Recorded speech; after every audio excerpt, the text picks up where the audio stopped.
Good morning, everybody. This is the TGIF Business Networking Hangout, and this is your host, Melanie McDonald. Today, we are having an open networking hangout episode. So come on in and join. If you'd like to come in and give yourself that 30-second promo, do your best elevator speech, practice being on camera, do some networking, give yourself a promo. We also have a great topic of discussion today, and that is, what is your fatal distraction? If you're like me, you might have experienced this scenario. I'm working on some projects. I'm feeling maybe just a little bit bored, been working on it a little bit too long, or maybe it's not my favorite project, and I need some more coffee. So I dutifully head out to the kitchen just with the intention of refilling my coffee cup. But then, on my way out to the kitchen, well, gee, I noticed my cat's bowl is open. She's still, is empty. She's still a kitten, so she's supposed to actually have food in her bowl a lot. Growing kittens, they eat a lot. This cat eats a lot, let me tell you. So I fill her bowl with food. And then I notice there's a pile of mail on the counter. And I think, oh, I better look through that mail. Hi, Annie. Hi, Melanie. Welcome, come in. Welcome. I'm in, right? Yes, you are. Sorry. So I'm in the middle of a little story. Let me finish that, and then we'll get your introduction in there. So I'm walking out to the kitchen just to refill my coffee, but I noticed the food bowl of my kitty is empty, and I noticed there's a pile of mail, and then, oh my God, there's something really good in the refrigerator, and it's just calling to me, and you know, I need that little energy boost before I go back to work, so I just go in and get there. Well, by the time I'm done doing all these things that are distracting me, I head back to my office, only to find that I totally forgot to refill my coffee. And it's like 20 minutes later, and then I'm afraid to go back out there to refill my coffee, or I'll lose another 20 minutes. So the topic of discussion for today's Open Networking Hangout is, what's your fatal distraction and how do you fight it? And I have actually brought up a couple of things that are some of my fatal distractions and some of the tips that I use to fight those fatal distractions. But before we get into that, Annie joined us, so let's say hello to Annie. Please go ahead and give yourself an introduction and tell us about your business. Ooh, I love your necklace. Ooh, that's so pretty. Thank you so much. That is from Southeast Asia. Wow. Thanks. My name is Annie Cholakian, and I'm the owner of Silver Moon Bay Patient Wear That Cares.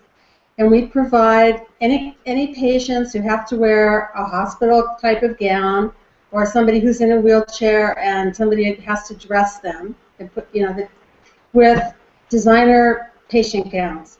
They're cotton, they're soft, they're comfortable, and they're surprisingly stylish. So check them out at www.silvermoonbay.com. That was a really good intro. Thank you. Have you been practicing? A little. Thinking, practicing. And Annie was a guest on a prior episode of the TGIF Business Networking Hangout. So if you want to catch that out and see what her designer gowns are all about, go ahead and check out TGIF Business Networking Hangout and just do a search for Annie Cholakian or Silver Moon Bay. And her products are awesome. They're the type of thing that when I saw them and I was looking at her website, I was thinking, wow, I wish I had known about these, back when my mom was alive, because they're way better than hospital issue gowns, that's for sure. Thank you so much, Melanie. So does that story that I was telling sound familiar to you at all? A little too familiar. Yeah. What is your fatal distraction? I have two fatal distractions. The internet and my garden, which is right outside my office door. Right. Yeah, I think the internet is a really big one. In fact, that was one of the big ones I was going to cover today. And in fact, let me go ahead and share my screen, and I will show you what I have brought up. The internet. Now, and of course, it is very distracting, especially when we work online. And a lot of the work that I do is online. Some of the work I do is not, but a lot of it is. And so it's so easy to get distracted. Looking at posts, making posts that aren't the business posts that you planned on making. Here's a big time sucker. Now, I got rid of my Facebook business page and business profile because it was just a waste of time, and I don't like it. But I have a personal Facebook page still that is for my friends and family, and this is where I post all my like science fiction fun stuff and my animal stuff. And you know, I get sucked into looking at pictures of my nieces and nephews and their kids for like ever. Here's another big one, Pinterest. Are you on Pinterest, Annie? Yes, but unfortunately, I haven't given it the attention it deserves. Well, you know, you say unfortunately, but sometimes that's a blessing in disguise, because when you go there, Pinterest is one of those ones that's just so easy to get lost in. And I know, but it's also the only one that's actually really ever brought me business of those social networks. Really? Yes. That's great. Because do you have like a virtual storefront on there? Yeah, and I have boards with the gowns on them, and what people do is they're shopping around for a gown. A lot of them are younger women looking for a maternity gown, and then they share the pictures on the board with their friends and say things like, "Oh, I don't know if I should splurge. I'm supposed to be getting things for the baby, but isn't this cute?" Right, yeah. And so I have gotten quite a bit of business like that. That's great. Pinterest it's definitely a place where people go to shop. Another big one for me is Twitter. And back when they had the big storm that they were having over on the East Coast, yeah, get in. I spent way too much time looking through these pictures of Snowmageddon in these posts, because they were just like cracking me up. Like these 2 feet of snow in New York. Which, you know, just made me sit there. Oh my God. New York. And so I went there and I thought, well, I just want to see what the weather's like real quick, because we heard about the big storm coming in the news and everything, and to me, the best place to go and see things as it's actually happening, one of the best places is Twitter. So I go to Twitter, and I see the hashtag for the storm, and the next thing I know, I spent like the next hour looking at these pictures and giggling. I could picture that. Yeah, and it was, you know, I mean, look, little dog in a burqa. So, yes. Internet is very, very distracting. Now, let me ask you, before I show what I do, to kind of get over that distracting, or one of the tools that I use to help that. Are there any tools that you use, or are there any tips that you use to help you stop yourself from losing 2 hours on the internet, or to keep from being distracted by it? Yeah, first I'd have to say to myself, enough. Today you will not do anything personal until all your work is done, and I write down my goals. But I would like to share that when I was working as a fashion designer, which is what I did for 38 years, I wasn't working for myself, I was working for garment manufacturers, and we always had what they called a time and action calendar. And towards the last 10 or 15 years, since we made things in the Orient mostly, we had to plan them out way in advance. And that meant that we had to stick to this calendar, or else we wouldn't have the fabric, or we wouldn't have had the prints designed to put on the fabric. So we made a time and action calendar, the designers and the merchandiser, And then each had it on a bulletin board in front of our desk. And so you really had to work into it if you wanted to retain your job. Right. And so I have some discipline from that. Yeah. And I was thinking to make myself one for just for myself. Do you schedule distraction time into your calendar? No. Okay. I just wondered if you do, because that's actually something I do. And I found it helps a lot because I know I need some distraction time to avoid burnout. And I do kind of schedule it into my work day. And I don't necessarily mean that I will put an entry on my calendar, distraction time. But I always know that it comes around the same time.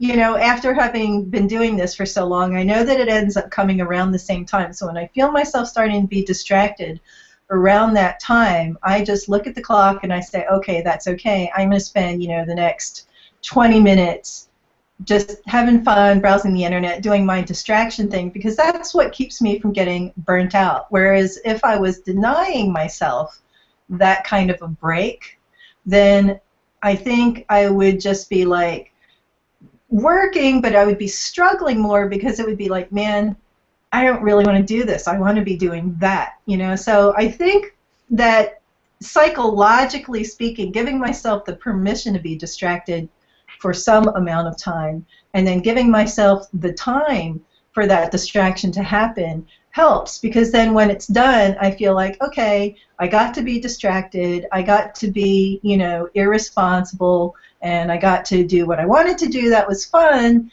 and I'm ready to go back to work now.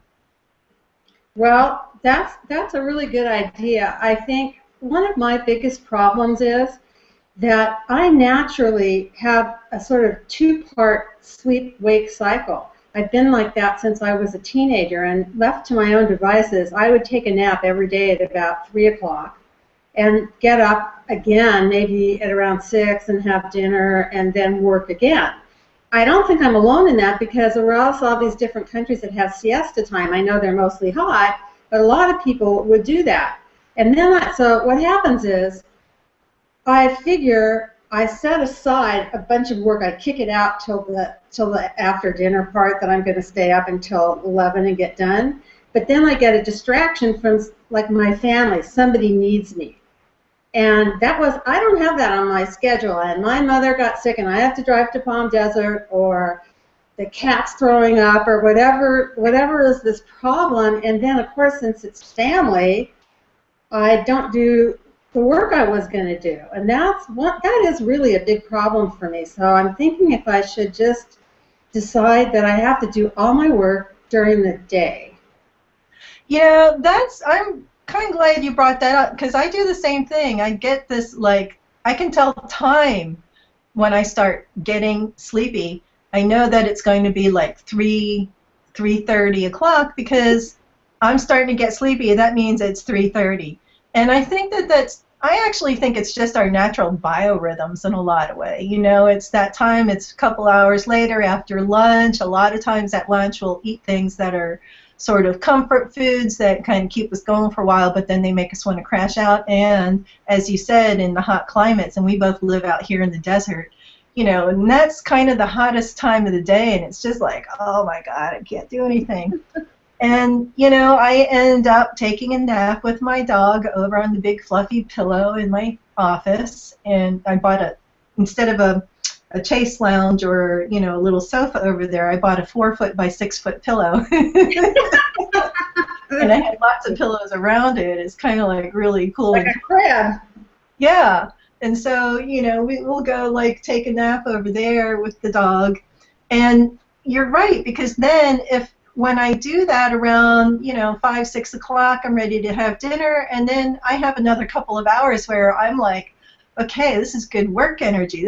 I can get stuff done, but you don't really get to, because then, the spouse gets home from work, and you got to spend time with them, or you have family, and you need to spend family time because you can't ignore your family. And they're all okay, I understand you're working during the day, I'll give you that, but, now it's nighttime. We got to have some time, So what do we do? I haven't figured that one out either. And if anybody out there has figured that one out, please do come in and let us know. What is the solution?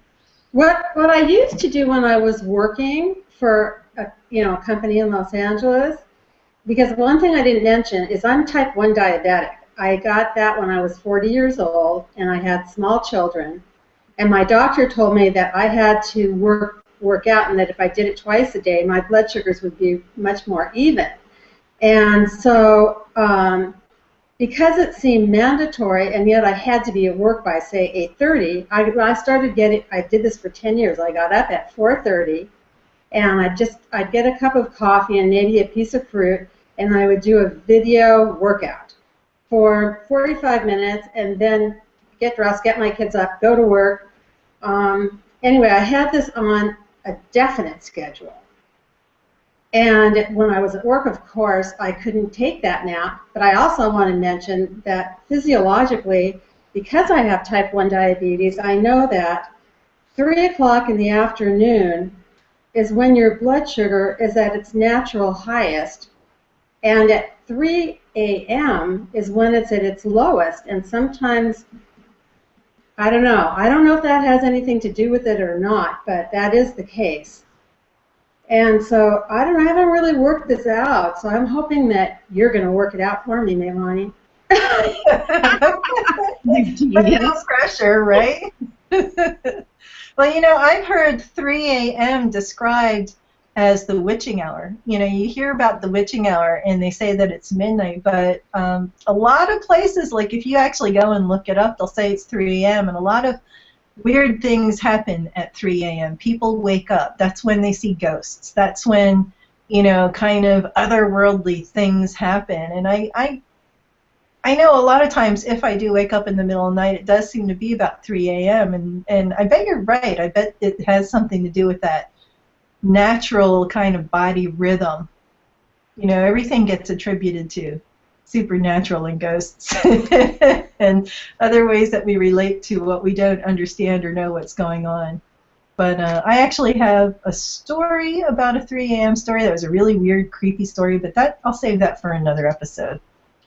So let's go back to, let me share my screen again, because I'm going to show one of the things that I found that helps me fight the distraction of the internet. So, and this might be when I'm going and having to make posts, and I'm doing this to make business posts.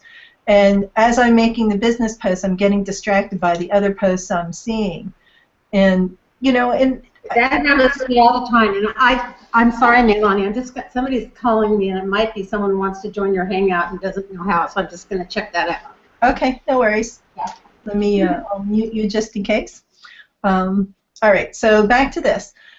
And it's important to look at other people's posts when you want to be social, because you want to be social, right?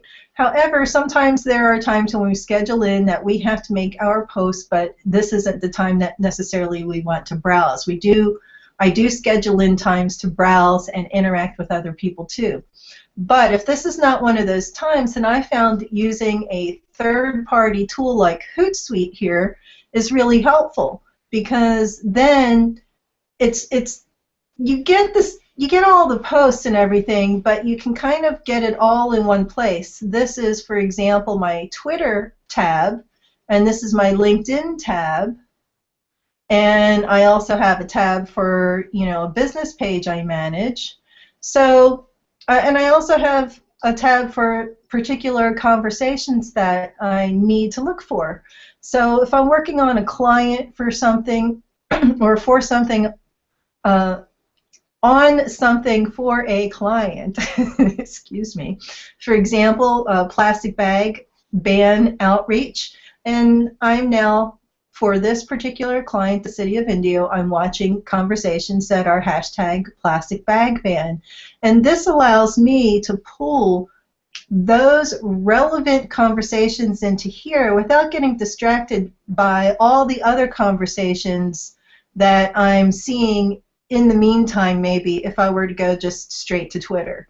So I will pull that Twitter feed for these hashtags into my Hootsuite, And it helps me to keep focused on this particular conversation that I need to watch and perhaps interact with and do research on without, seeing the 2 feet of snow pictures in between them.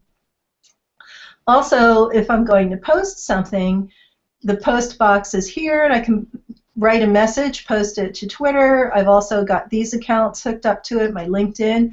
I can write a message here and post it to LinkedIn without actually going to LinkedIn, and again, being very distracted by all the things that I see on LinkedIn. So this particular third-party app, Hootsuite, has been really helpful in battling that fatal distraction of internet and getting sucked into things that I don't want to be sucked into right now. But once again, it does pull your feeds, your update feeds, from those other things. So I can see the posts when I'm ready to interact. I can see what people are posting in LinkedIn, and I can interact with them here or say, oh, there's something I really want to interact with. I'll go to LinkedIn. And this allows me to take a look at what's being posted in LinkedIn by the people that I want to interact with, that I'm connected to, without having to actually go to LinkedIn. Then when I see something I want to interact with, I can then go to LinkedIn and interact with it. But, it's kind of helps me stay on track and not go over there and be distracted until I have a reason to go over there that is a little more purposeful. Okay. Oh, hi, Brian. Hang on just a second. Let me stop presenting here and stop screen sharing. And you're both muted, so go ahead and unmute yourself. Sorry, I didn't see you come in because I was sharing my screen and going through that stuff. And Brian's turning everything on. I don't remember where my lower third is, Melanie. I'm looking for the. It's on your control room. This is in the toolbox, right? Yeah, Hangout toolbox on the left-hand side. It's a little red. I got that. But I don't know where the lower third part was. Well, when you click on the toolbox on the right side, there's a head inside a circle at the top, in that row of icons at the top. So let's Brian, why don't you introduce yourself, and I'll help Annie in chat with the lower third. Okay, well, Annie. Oh, I see. Okay, I see, because there's another thing at the top of the thing. I see it. Okay, I got it, Melanie. Okay. Brian, go ahead and introduce yourself. I was just going to say Annie knows me. I was over at her office helping her with some online presence stuff. So we are well acquainted. She knows what I do. You know what I do. I do content and website stuff. So I'm Brian Rowley, mousehelp@roselle.com. Thank you, thank you. For the benefit of the audience, though, there may be people watching that haven't watched before. So how much of that did you catch, what I was talking about on getting distracted by the internet? I didn't see when you came in, sorry. I came in just about when you said fatal distraction. Oh, right. Well, that was kind of at the beginning, so that's good. Yeah. Do you use Hootsuite or some other app like that to help you with your posting and help you keep distracted? Do you find that you get distracted by the internet a lot because you're a blogger? So I imagine that you have to go in there often to write your blogs, to put your posts up, and your socials. It's almost impossible for me to be not distracted. Does using Hootsuite or some other application like that help? There has been no help for me. No? Do you use any third-party app? Or do you just go out to your social? Actually, I do use Hootsuite, and I have used it more in the past, but I need to get back to finding an app like that that's perfect for me, which I have not yet found. So I'm trying other things. Do you time yourself? I have. Okay. I actually did a demonstration for the Palm Desert Chamber of Commerce where I showed them how in 5 minutes I could write an article on a blog and post it in 6 different places using Hootsuite. Oh. And I only had 10 minutes to make that speech. Oh, well, that's pretty good. Yeah, and you did it, right? Yeah. Well, the reason I asked is because, gosh, probably it's been a year or two ago now, but a while ago I had as a guest on my show somebody who was an office organizer and a space organizer, and one of the best tips that I took away from that particular episode was that she will, when she goes onto the internet to do something, and she knows that she gets distracted by stuff that she sees on the internet too, and it may not so much be social media as much as browsing, web pages, and oh, look at this neat article. Oh, well, now they have this neat article linked there too, and before you know it, you've been to 10 neat articles that they've linked. So for her, what worked really well was she got a timer that goes on her desk, and like an egg timer, a kitchen timer, but it's not one that's on the computer, because she said that the one that goes on her computer would just blend into the background too easily. It would go into the behind her other windows, and it would go off, and she would just ignore it, or she would not see it, and that didn't help. So she got a physical timer that is on her desk and makes a ticking noise and does a very loud alarm when it goes off. And this helped her to stay on focus and on target, because when that timer went off, it was something you have to actually physically reach for and grab for, and it was a much more, apparent reminder that it's time to get back to work. Okay. I am going to... We use something similar in one of the board meetings that I attend. They set it for 1 hour, and when that bell rings, the meeting's over, and we leave.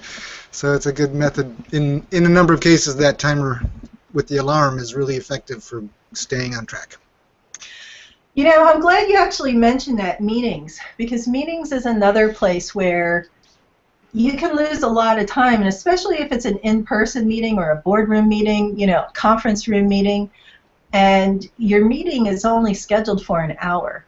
And we see this at Toastmasters. Brian is in my Toastmasters Club, that we have an agenda that we follow and we stay strict to it. But it's really nice when somebody is kind of designated as the person to say, hey, if we're getting off track and we're starting to get off topic, you need to, raise your voice and say something and remind us to get back on topic, because it's very easy for a group of people, especially if it's a group of people that don't often work together, don't often get together in person for a meeting, to get distracted by, oh, how's your wife and kids, what you've been up to since the last time I saw you, that sort of thing.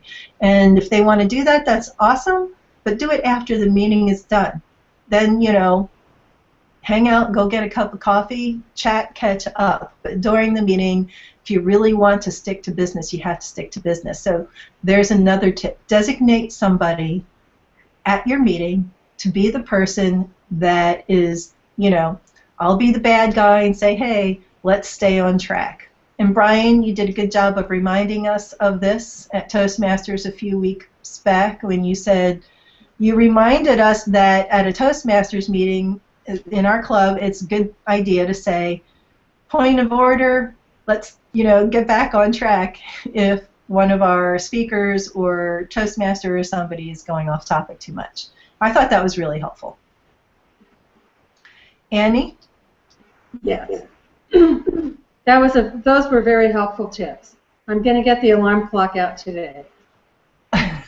Somebody gave me an alarm clock too, and I really wanted to use it, but I found that when I turned it on, the ticking part was so loud that was so distracting I couldn't do anything. So now I have to find one that doesn't tick so loud during the time but still gives the loud alarm. And actually, here's what I use for that. I use my iPad, because my iPad has a great alarm. I have a nightstand. It's called Nightstand, is the clock thing. Yes, I can put my own photos on it, so yes, I have all photos of my favorite fantasy and science fiction books and characters. Right now, it cycles through all the different characters from The Hobbit. But it's got great alarms, and it's got great alarm sounds, and they come in a variety of sounds. So for my wake-up alarm, it's a very nice flowing water, gentle sound, and it fades in. So it's not, you know, the rude awakening, ah, the world ending. No, it just kind of gently wakes me up. But then I have another sound that I use to remind me when I have to get ready for hangouts that I'm doing, and it's like this guitar chord. It's called groove, and it's very upbeat, and it has a lot of energy, and it kind of puts me in the right mental mood to go into it. I have another sound to remind me to check the crickets and make sure the crickets have food and water, because we have a cage full of crickets that are food for the lizard, not me, but the other person that lives in this house, because I don't like to have animals have to feed other animals that are still alive too. Sorry, off tangent. But I have another alarm that's like an air raid siren. So if it's something really important, I got to really make sure I'm doing it, I'll put that air raid siren on. And that's really helpful too. Okay. We are at 9:30 already. This is the time where I typically tell the audience out there, if anybody's watching, please, if you have any questions or comments, go ahead onto the event page and post it. If you'd like to join us inside the Hangout, look at the comments on the event page. There is a link there. It says, "Good morning, Plussers. The green room is open," and there's a link you can use to join in. And Jim Alt is there. Let me pull that up. Actually, let me do it this way.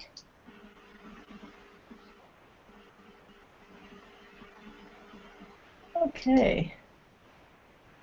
You know, I never get this to work, so I'm going to do it screen share. Excuse me.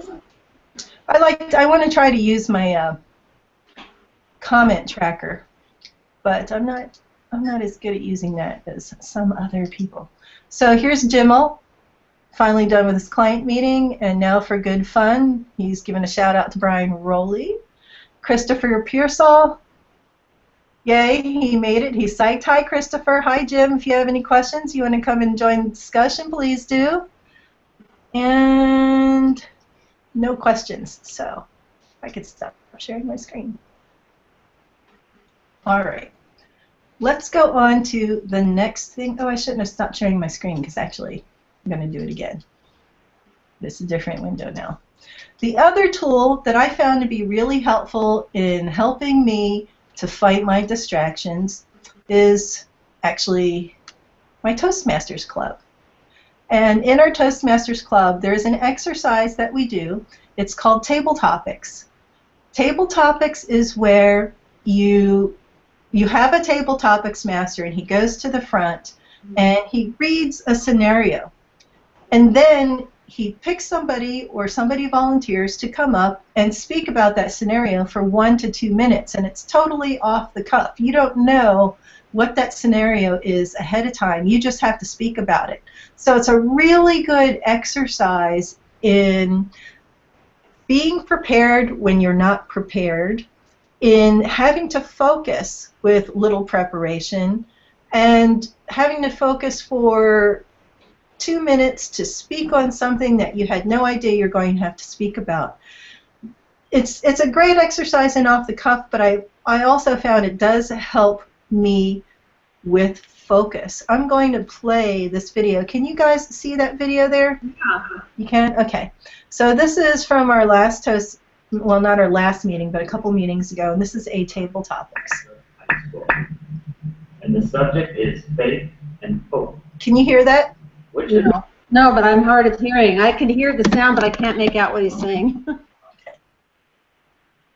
He said the subject is faith and hope, and which would you tell some high school kids in a speech is more important, faith or hope? That was her question. You're ready to go into ninth grade. You've been the big fish all this time. And now, you're going to go into a bigger pond. Are you excited? Yes, you should be. Because this is really a fun time. Now, as we go into this, let's throw 2 words out to you, faith and hope. And those 2 words, we work together. You don't just We're going to pay for it. Okay, I'm going to stop it because I think that you can't hear it really well. But I just wanted to give you the idea and let you see what it's like in a meeting. You're giving that scenario and you're called up and you have to speak about it for 2 minutes. It's very, very helpful. And you're in Toastmasters at 7:30 a.m.? Yes, that's from 7:30 a.m. to 8:30 a.m. on Thursday mornings if you're out here in the Coachella Valley area. And we meet at Palm Desert at the Portola Community Center in Palm Desert. But do arrive a little bit before 7:30 because we start promptly at 7:30. So you'll want to get settled in and everything first. Brian, any thoughts on that? Because you're in the Toastmasters group too. I was just happy to hear you say that getting there early is a good idea because I almost never do. and I think if I got there 10 minutes earlier, I'd have a better meeting every time. But I would suggest anybody coming for the first time try to arrive by 7:15 or 7:20 just so you can see who's there and talk to somebody you know, because you know Melanie and you know me. I don't know if you've met Dominique. I know Dominique. Just about. It's hard to not know Dominique in the Valley. True. So anyway, that gives you a chance to feel comfortable that there are already people there that you know. So it helps to get there early. You have a chance to chat for a bit and get a little bit of the MO, how we do things, our agenda, and the procedural things you go through. Like someone might want to tell you, you're going to have a chance to introduce yourself and say why you came, what are you hoping to get from Toastmasters, and then at the end we ask you, what did you think of the meeting? So you get 2 chances to kind of stand up and say something. And we understand that people have some fears about public speaking, so for the first time we won't make you do anything you don't want to do. It's purely by request that if you'd like to say this, you can. And that's one of the things you find out quickly in Toastmasters. It's a great place to lose that fear because it only takes a meeting or 2 before everybody there is your friend, and we're all very supportive, so it's a great place to get started. Right. And it's very welcoming and it's very inviting. And I also think that our particular club meets weekly. Some clubs meet twice a month, some once a month, it depends. But ours meets weekly and it's only 1 hour. And we fit a lot into that 1 hour. We have 1 or 2 featured speakers that do 5 to 7 minute speeches.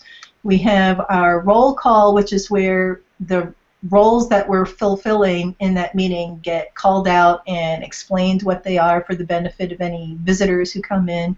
We have reports, the grammarian report, the counter report, because we actually ding people when they say and we count how many times. And we have evaluators for the speakers who will go through the book. We have project books for our speeches that give you an objective for that speech. You know, this time you're to work on vocal variety. This time you're to work on body language. This is your first time. We just want you to get up there.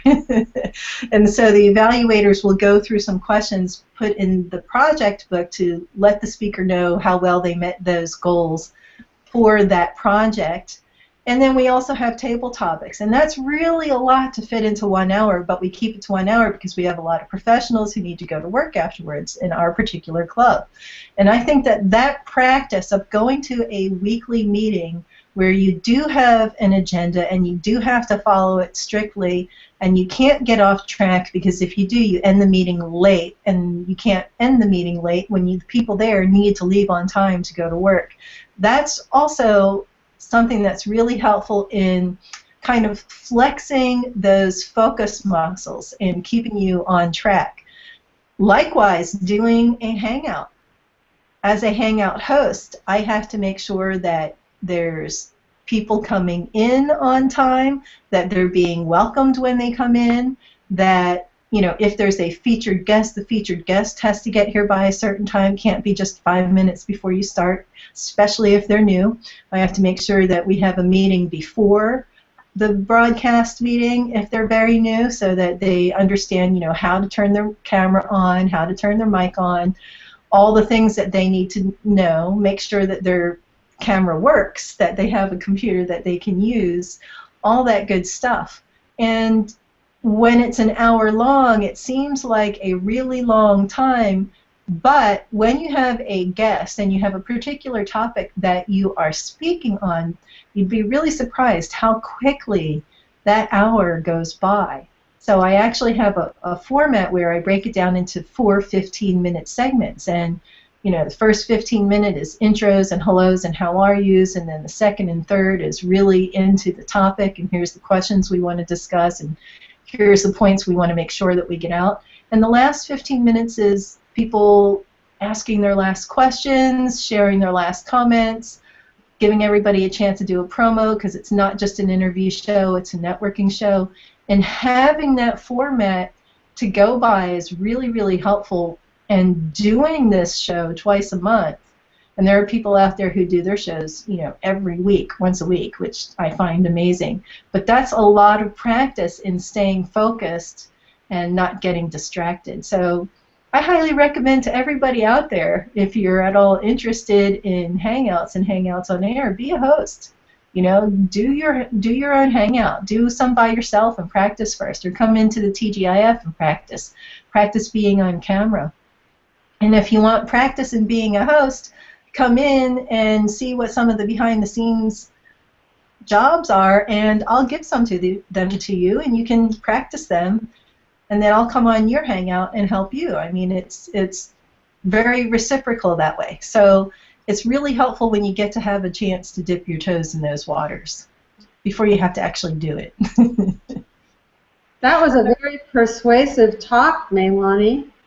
Oh, well, thank you. I Really guess that's good. the Toastmasters coming out, right? Yeah, but that was really heartfelt, and I have a very poor focus, and I have ADD, and I was really sucked into that. Oh, well, thank you. Yeah. Thanks. That's very high praise. When someone tells you they have ADD and that they really listen to every word you say, I mean, you can only say thank you so much. Well, I want to say hi to Christine L. Bowen. Hi, Christine. Thanks for coming in and checking in and leaving a comment over there on the page. And and Christopher Pearsall again. So, hi, guys. Nice to see you out there. I hope you're getting some useful tips out of this. I have, before I go on, do you, Annie or Brian, have anything you want to add to what we've discussed so far? No? I need to learn how to be a host on Hangouts, so I will take you up on that, and at some point I will host one and have you be my co-host to make sure I'm getting things right. Okay, sounds good. I had a couple of wonderful helpers last week, John Jerkowitz and Catherine Simblem. I was completely sure how to say her last name. I hope Simblem is right, Catherine. But they were wonderful, and it was great because they both did a couple of jobs. I know that Catherine down the line is going to start doing her own Hangouts, and she's doing a fabulous job of being a helper on some other Hangouts right now because she is getting the opportunity to get the practice in and learn the ropes and feel more and more comfortable with it so that when she is ready, she'll already know what to do. It is quite helpful. Okay, I'm going to share my screen one last time. And this is an article that was posted by a partner that I'm working with on a particular project. And we have a business page called Team COP, Team C-O-P-P. And so we're all actually posting kind of our useful resources. One partner is a web goddess, the other partner is a super VA, virtual assistant. And oh, the web goddess already says, hi everyone. Great to hang out with you all. Hi Cindy. Jim says, sorry about the last 10 minutes. I have been distracted from watching your show about distractions. He's funny. Okay, see, and look at me. I had the thing up I want to show, and I'm getting distracted by the comments on the event page. So here it is in action. All right. You guys stop distracting me on the event page right now. I'm going to talk about these productivity tips. Anyway, one of the articles that was shared on the Team Cop page was the best productivity tips from entrepreneurs, and I thought this was a really good one. I wanted to share it with you all today. The question that was posed to the people answering on this blog post was, what's the one top habit that makes you most productive? My favorite takeaway was this one, reflecting at the end of the week. And this person says they spend an hour at the end of each week reflecting on the week and what they've accomplished, reviewing goals for the quarter, and planning the week ahead. And I think that planning is very important. The planning helps you stay on track. It's like having an agenda for your meeting if you have a plan for the week ahead. So to me, I really took a lot out of that. And the part I like about reflecting at the end of the week is that instead of kind of kicking ourselves and saying, oh my gosh, look at how much I was distracted, we spend our time focusing on, ooh, look what I accomplished, look at what I did, and feeling good about ourselves. And then feeling good about ourselves about what we accomplished helps us to the following week stay focused on the plan for what we want to accomplish that week. Sort of rewarding behavior. Number 2, having a client deliverable calendar. And if either of you, Annie or Brian, want to add an experience that you have with any of these tips, please do. This person has an up-to-date calendar that lists all of the client deliverables for a given week. And I calendar everything on my calendar. If I have a meeting with somebody, if I have a graphic design project due, if I have another task or project due, everything that I need to do, I put on my calendar and I kind of use it as a task list. Every day I pull up what's on my calendar that day and I go through what's on my calendar, and that's my task list. Well, I think that after being in this hangout, one thing that occurred to me was that, because I've just started using my Google Calendar, that what I could do is I could put all the things I want to do during the day on that calendar, and then set the alarms. I'm going to repeat that because you're not coming through clearly. At least I didn't hear it, but I believe what you said is you do that. You use your Google Calendar. And then what I said, after being in this hangout, can you hear me now? No, it's your voice is really dropping out and choppy. I'm going to mute you, Annie, and then I want you to unmute yourself, and let's see if that helps. I muted you. Go ahead, unmute yourself and say something. Can you hear me better now? I don't. Brian, are you hearing what she's saying? Nope, and we lost Brian. So I think we're just having a little bit of connection issues right now. Hopefully it's not on my end. I hear her perfectly clearly, but it's clearer than it was before she did the mute and unmute thing. Okay, and now I'm getting the same effect from Brian too. So hopefully, I hope it's not me. Maybe I have too many windows open. Let me close some of my tabs that we were looking at earlier. Annie, Annie, do you hear me clearly? I hear you just very clearly. Yes, you are clear as a bell. Melanie, do you hear me? Well, I'm going to go ahead and interrupt you guys and get back to this presentation. I'm sorry, but I'm just getting very choppy vocals from both of you. So okay. I'll get back to this. I'm sorry. I apologize for that. I don't mean to cut you off. Okay. So have a client deliverable calendar. Number 3 is huge. Blocking Facebook for 2 hours daily. This person says the first thing they do every single morning is block Facebook and Gmail using the self-control app. And these things give us a false sense of productivity. Instead of looking at Facebook and Gmail, they use the timer right, and they get more done in those 2 hours than the rest of the day. Number 4, always having a plan. A plan is valuable because it forces you to think in more linear and decisive ways about the future. So, you know, this works as a task list. This works with the calendaring. Yes, have a plan. Know what you're going to do. This works with tip number 1, reflecting and planning the week ahead. Number 5, timing my to-do list. Instead of making a to-do list with task descriptions only, I now add in the S to complete the given task. And I love that. And this is actually why I started using my calendar as my task list. And then instead of just putting my tasks on a task list, I put it on my calendar. I calendar everything, because then I see I have this much time blocked out to do this and this much time blocked out to do this. And then I keep my calendar open as a reminder, I've got to do this today, I've got to do this, and this is the time I have to do it. And that really does do a whole lot to help me stay focused and help me stay on track on the target and the project that I'm working for. But I also block in some time for my lunch, and I block in time. I don't always block in time for lunch, actually. I know that it's always going to be within a certain time frame. My lunch always comes sometime between 12 and 2, but if it's at 12 one day and it's at 1 the other day, that's okay. It's a little bit flexible, but that comes from knowing your body rhythm too, and being kind of aware and taking care of yourself, which is also very important. Blocking time for similar tasks. Rather than jumping between dissimilar tasks, I group similar tasks into windows of time. That's actually a pretty good one. I don't do that. I may have to start trying that. For example, I only check email 3 times each day, and if I have writing to do, I block out more time to do all my writing at once, and that helps me get into and stay in a groove.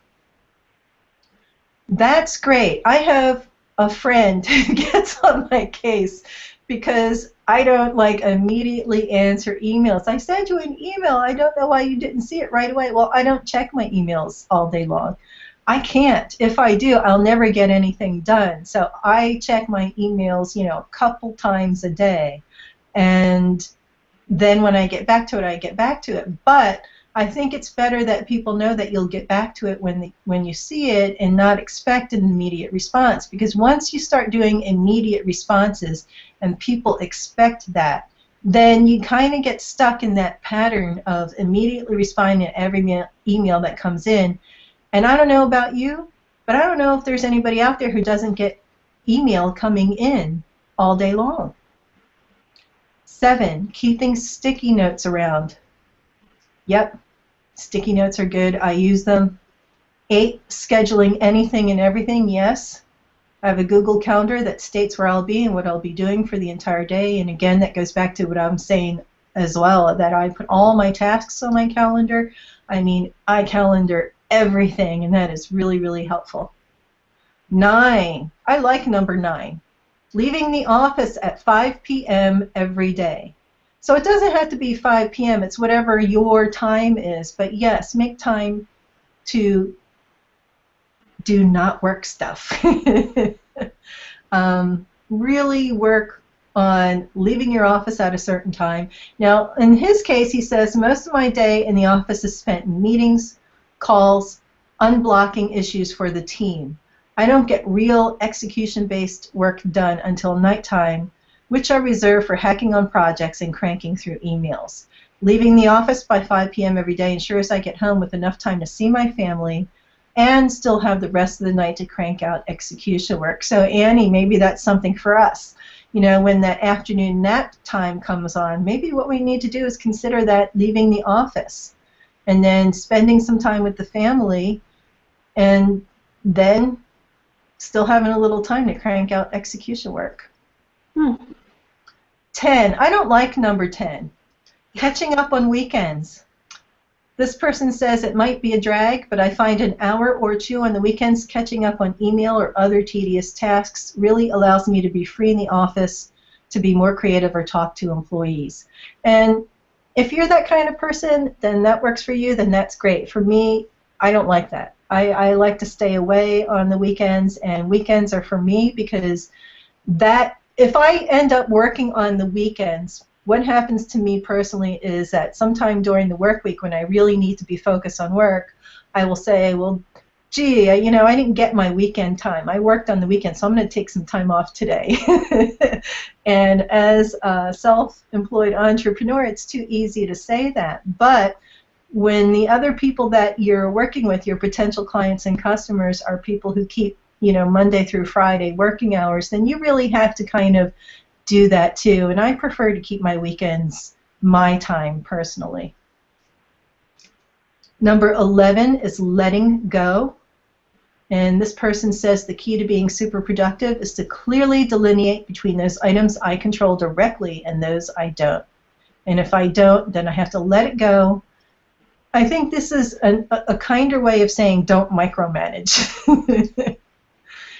Ooh, number 12 is interesting. Not using my phone as an alarm clock. This person no longer uses their iPhone as an alarm clock because it immediately led them to check their emails and social networks while in bed. And that means upon waking up, I was being reactive to the universe. So that's kind of interesting. Do you guys do that? I was just thinking that it would be a great idea for me to do it. It's a great idea? Yeah. Yeah, I use my iPad for an alarm, and I actually, he's right, I do that. When my alarm goes off, I'll pick up my iPad, I'll turn the alarm off, and then I'll go on to my family Facebook stuff that's not really work stuff. So, because if I do it in the morning while I'm in bed, then I won't be tempted to do it so much during the day when I'm supposed to be working. And I never check my emails from there usually. But I do. I browse it. I admit it. What can I say? And then I eat breakfast because that's really important. It gives me a lot of energy to keep going until about noon or 1 o'clock. 13 is taking breaks. And I think that's important, and we already talked about that a little bit. Brian? I posted a picture of my alarm clock in the messages. Shucks, I'm so sorry. I have no idea what you just said. Oh, check the messages. I'm going to stop sharing screen and stop presenting and see if that was doing anything. Say something now, Brian. Does that sound better now? No. Gosh. Brian, I can hear the you. audience out there is saying. Choppy for Cindy as well. We all sound clear. It must be my reception of it, Melani. Oh, okay. So Christopher's saying he can hear Annie and Brian just fine. Yay. I'm going to go ahead and ask you then for your input because it's a couple minutes before 10 already, and I had you cut off because I thought it was that way for everybody, and it's only for me, sadly. Probably because I was presenting. So please, let's start with Brian. Go ahead and give us some of your thoughts. Well, I was hoping to figure out where you're reading these comments so I could put my comments there. I've been putting my comments in the chat room, so I don't know what people see or how they're seeing comments. Is there a place I should be putting comments? And if you have the answer, put it in chat for me. And you stopped? I can't tell what you're saying at all. I really can't. And unfortunately, my screen is probably, the one that's going to come out on the video because that's what's being recorded.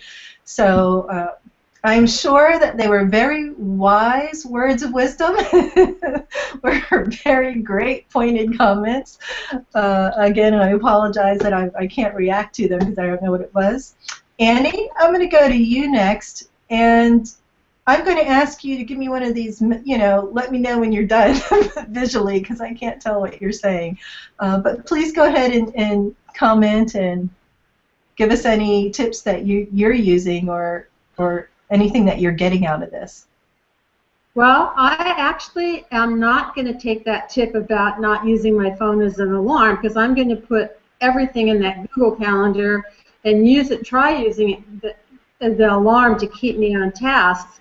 I'm not tempted to go on Facebook at all during the day. I only go on Facebook maybe once every 3 days at night.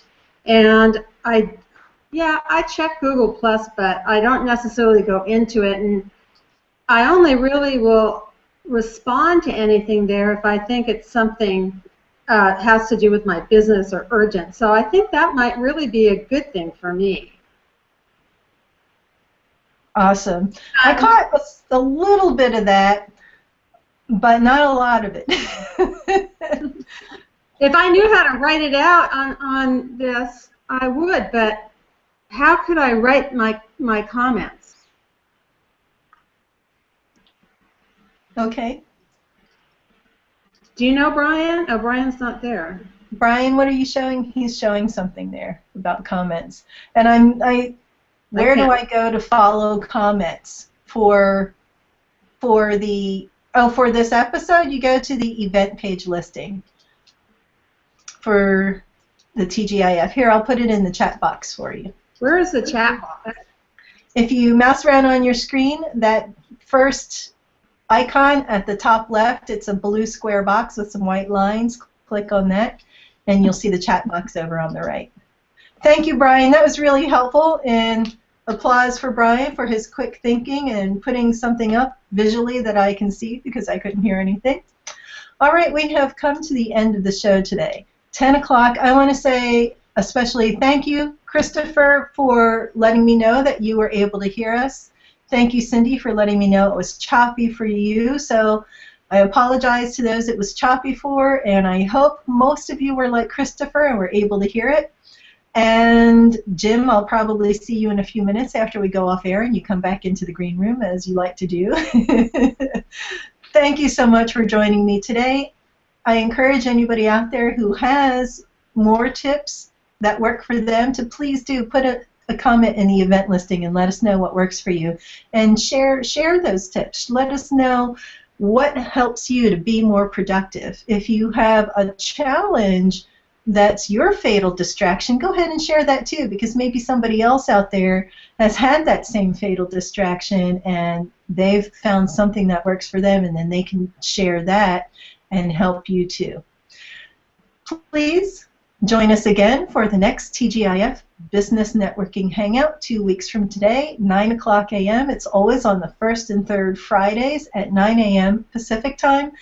It is an interview show, but it is also and primarily a networking hangout. So on TGIF, newbies are invited and welcomed. First-timers are always welcomed, and old bees are always welcomed as well. And anybody is welcome to come in, give themselves an intro, practice that 30-second commercial, use the time to really hone those skills, and especially if you're new to video and video marketing, please feel free to come in and use this as a forum to practice feeling comfy on cam, feeling comfy using the microphone, and watching it back, because there's no better way to get better at it than watch yourself and see how you liked the delivery that you gave and how you can maybe improve upon it and do it again the next time and do it better.